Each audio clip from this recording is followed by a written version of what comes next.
Shalom Aleichem, Besem Yesua Yahamasiah. Salam sejahtera di dalam nama Tuhan Yesus Kristus. Bersama saya Pendeta Henry Tandianta BBS. Kali ini kita akan membahas sebuah tema ya. Temanya begini ya. Allah Maha Hadir. Lebih sering disebut omnipresent. Present yang omni artinya hadir kemana-mana gitu ya. Allah Maha Hadir. Saudara, Allah Maha Hadir Anda pernah dengar nggak? Oh iya Pak, Allah ya pasti Maha Hadir. Lah kalau bukan Maha Hadir, bukan Allah. Pinter, gitu. Allah harus Maha Hadir, betul. Kalau nggak Maha Hadir, bukan Allah, bukan Allah. Meskipun mengklaim sebagai Allah. Ini Allah kami. Katanya Allah kok nggak Maha Hadir. Nah, ini kita mesti perlu diluruskan ya. Kalau namanya Allah itu pasti Maha Hadir, tapi ada Allah yang nggak Maha Hadir. Aneh ya saudara-saudara ya. Ya baik, kita baca Alkitab ya, penjelasan berikut Alkitab ya. Yeremia 23 ayat 24. Yeremia 23 ayat 24. Memenuhi seluruh bumi, itu Allah Maha Hadir tuh. Melingkupi, memenuhi seluruh bumi. Tidak ada yang tersembunyi ya. Secara visual Allah Maha Hadir itu melingkupi seluruh bumi dan tidak ada yang tersembunyi di hadapan Allah. Ibrani 4 ayat 13 juga sama. Tidak ada yang tersembunyi, segala sesuatu terbuka, segala sesuatu telanjang ya. Itu Allah Maha Hadir. Jadi Allah Maha Hadir itu Dia tahu baik yang tidak kelihatan maupun yang kelihatan ya. Saya ulang, Allah Maha Hadir itu tahu segala sesuatu yang tersembunyi, segala sesuatu terbuka bagi Dia, segala sesuatu telanjang bagi Dia. Baik yang tidak kelihatan di dalam kita maupun kelihatan. Contoh yang kelihatan apa? Ya kita misalnya ngumpet di dalam gua. Apakah kita ketahuan sama Allah? Ketahuan. Kan dia tadi di Yeremia 23 ayat 24. Dibaca saja, seandainya ada orang yang bersembunyi, apakah aku tidak tahu? Ya kan, Tuhan kan begitu ya. Aku memenuhi seluruh bumi. Jadi orang itu mau ngumpet kemana saja, tetap ketahuan sama Allah. Itu secara fisik yang kelihatan. Yang tidak kelihatan, dosa itu Allah tahu. Kan gak kelihatan. Iri, Allah tahu. Nipu, Allah tahu meskipun Anda mengklaim ya toh. Hoak, Allah tahu tuh ya. Dengki, fitnah, hal-hal yang jahat timbul dalam hati kita, Allah tahu nggak? Tahu. Jadi Allah itu tahu baik yang kelihatan, yang fisik maupun yang tidak kelihatan. Itu Allah Maha Hadir ya toh. Dia tahu di mana aja dan tahu hal-hal apa saja ya. Ya Maha Hadir otomatis Maha tahu lah begitu ya. Ya. Di keyakinan lain mungkin sebutannya Maha tahu. Allah itu tahu, kamu ngumpet di mana Allah tahu. Kamu bohong Allah tahu gitu ya. Maha Hadir, Maha tahu ya. Ya, sekarang mari kita lihat syaratnya Maha Hadir itu apa? Perhatikan nih, banyak yang mengklaim Allahnya Maha Hadir, Maha tahu, tapi kita cek. Syarat Allah Maha Hadir adalah satu, harus roh, tidak boleh pribadi. Pribadi sama dengan zat. Lah kalau pribadi ya nggak Maha Hadir. Hadir di sini, di sana nggak ada ya. Nanti kita bahas lebih lanjut. Nomor satu, harus roh ya. Nomor dua, detik yang sama bisa berada di mana saja dan bisa jadi apa saja. Nomor tiga, syarat Allah Maha Hadir itu pasti satu ya. Kemudian nomor 4, Allah yang Maha Hadir itu tidak butuh kiblat ya. Mari kita lihat, kita bahas satu-satu. Allah yang Maha Hadir itu harus roh ya. Yohanes 4 ayat 24. Makanya Allahnya orang Kristen itu roh, karena bisa Maha Hadir. Allahnya orang Kristen roh, bukan pribadi, bukan zat. Clear ya? Allahnya orang Kristen roh, bukan pribadi, bukan zat. Ya. Kalau zat, kalau pribadi nggak bisa maha hadir. Ya. Yohanes 4 ayat 24 itu Allah itu roh.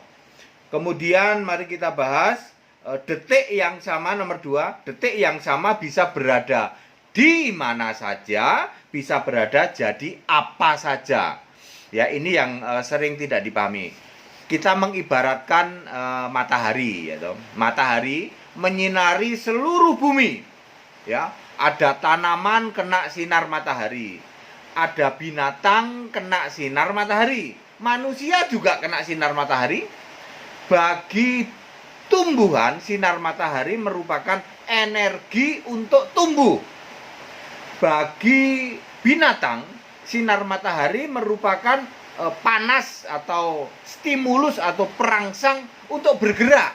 Kalau masih gelap, binatang tidur, ya kan? Begitu ada sinar matahari, dia gerak, bangun, ya. Itu bagi binatang. Bagi manusia, sinar matahari bisa untuk penerangan atau untuk cahaya sehingga beraktivitas. Saya ulang, pada detik yang sama, di lokasi yang beda-beda, sinar matahari bagi tumbuhan energi untuk tumbuh, untuk berproduksi, ya kan?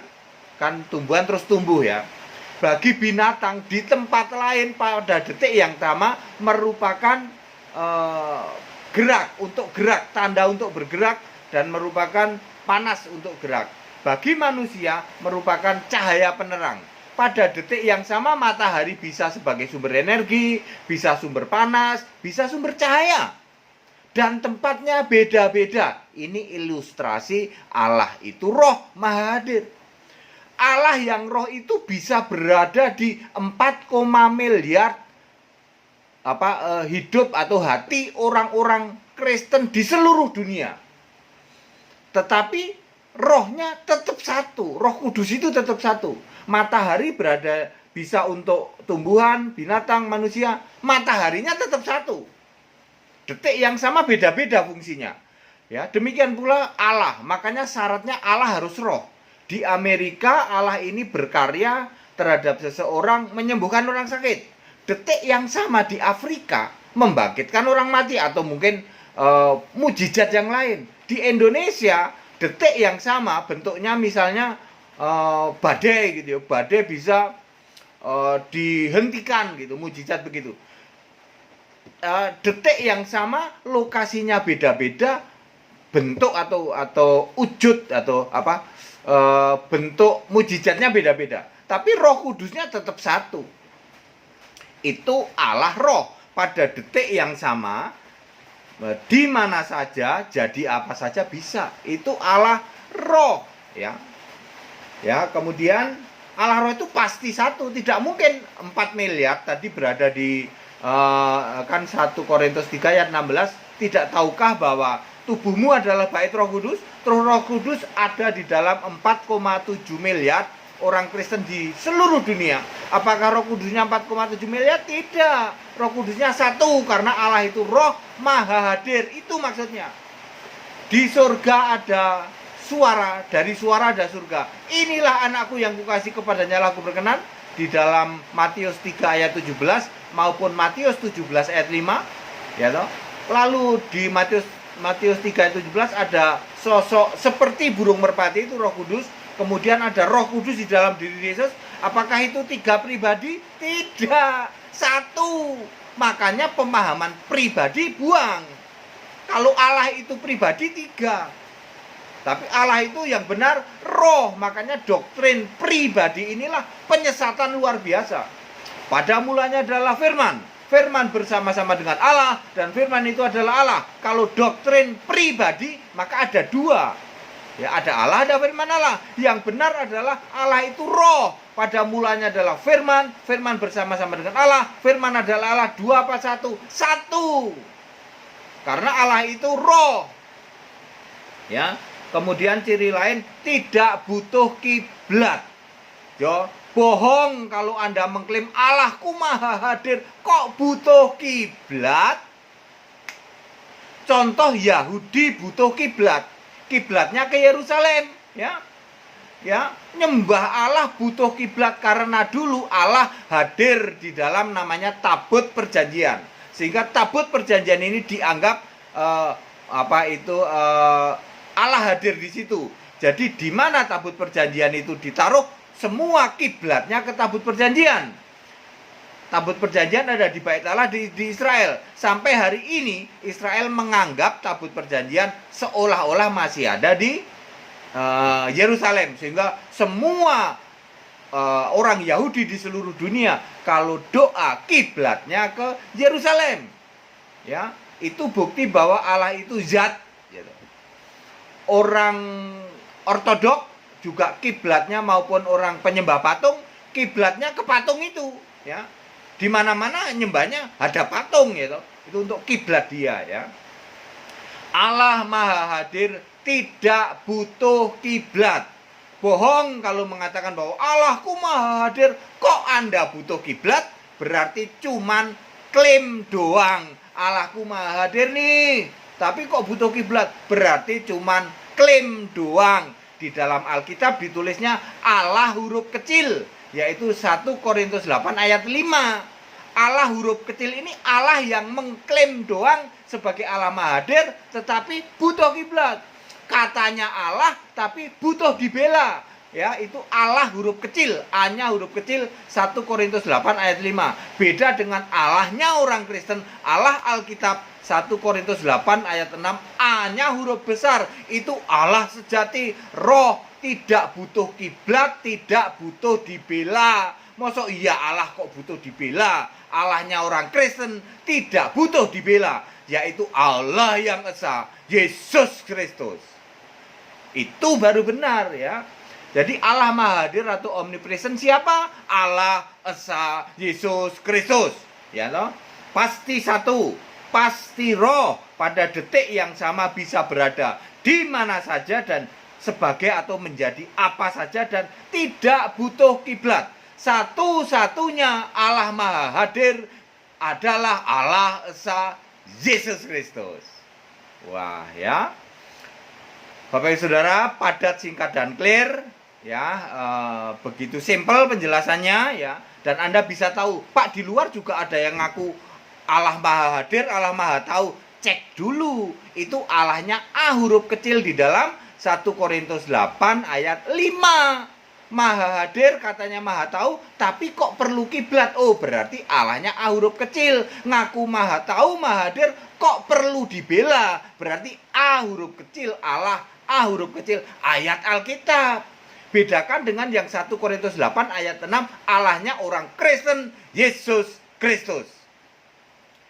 Bapak Ibu Saudara yang mau ikut sekolah tinggal kitab, silahkan ya. Kebenaran seperti ini sekarang udah banyak nih yang ikut sekolah Alkitab, ya. Tiap hari terus berbondong-bondong pada ikut sekolah Alkitab, ya toh. Anda akan paham di atas rata-rata, ya. Penjelasan Pendeta Hendy Tandianta hanya HTD yang konsisten memberitakan kebenaran Alkitab, ya.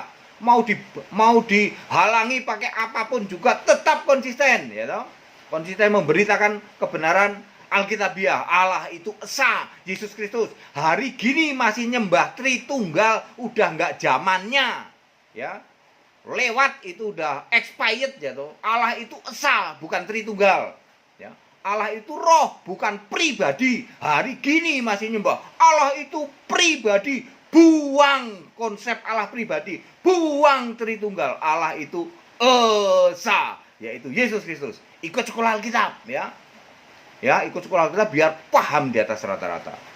Segala hormat, kemuliaan untuk Yesus Allah yang benar, Allah segala masa sebelum segala abad, sekarang sampai selama-lamanya. Haleluya. Amin.